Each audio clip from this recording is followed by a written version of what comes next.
Rex Jardin was the pseudonym of the husband and wife writing team of Robert F. Burkhardt and Evelyn Alice Johnson. Of Robert, I know he was born in 1892 in Altoona, Iowa. He was a reporter in several newspapers before he became a publicist for major movie studios, namely Fox, Paramount, and Warner Brothers. He died in 1947. Of Evelyn I know nothing, but that she seems to have survived her husband. Together they wrote around 40 titles under the names Rob Eden and Adam Bliss, but most of these seem to be criminals potboilers or novels concerned with romance. We are concerned with their 1931 The Devil's Mansion, the only work under the Rex Jardin byline. Blair Rodman is wandering around on a country road en route to Vancouver, before he somehow winds up in a ditch on a private road. Getting out of the mud, he finds a nearby house where he sees an old woman sitting in a chair, glaring at him with a chameleon on her throat, with only a mute servant for company. Asking for help or to at least stay the night to stay out of the rain, he is refused and chased down by a devilish hound.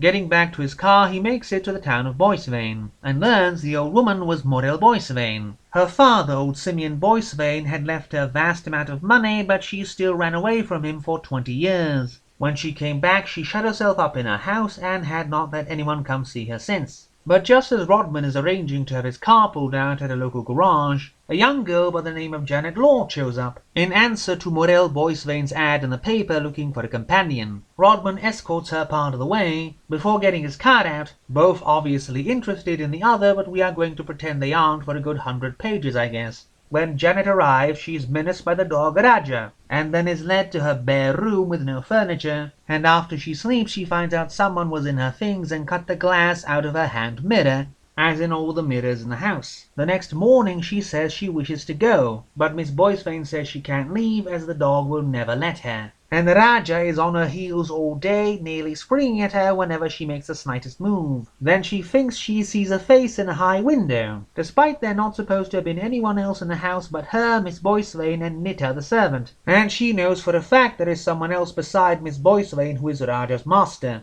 But Miss Boisevain keeps lying about it, until Rodman comes to the house to fetch Janet, and then disappears, the old woman telling Janet she will never see him again as he's tied up in the stable with his head smashed in. Then Miss Boisevain has a heart attack, and as she lays dying, hoping this time she will be allowed to die, she tells Janet how she had run off with the man she loved when she was 17, and how old Simeon cursed her and her man died not 3 days later. Before she can tell more, she dies, and the house servant Nita goes to dig a grave, to stop the dead woman from being brought back to life. Then somehow Nita learns how to speak again and says that her ability to talk was taken from her, along with Miss Boisevain's ability to walk, out of spite by Morel Boisevain's own son Maurice by sheer force of will. It was he who made his mother put the ad out in the paper looking for company for himself. But when he disliked the first girl that came up, he had her locked up in a tower never to be let out again. Now he's in love with Janet and wants to force her to go away with him. And she does, and the last quarter of the book abandons the old curse-laden house of the title, with Rodman chasing after her, running up and down the docks, and even looking up old food receipts. This part utterly destroys the atmosphere, made even worse when we finally see Maurice, a grown man's head on a tiny green body with hooves, whom Janet had to carry around in a box and could just chuck out the window of her car at any moment. In the end, Rodman chases down Janet on a boat, and Maurice dies of fright when he sees him. The whole build-up of the house and of the vileness of old Simeon Boisevain are wasted,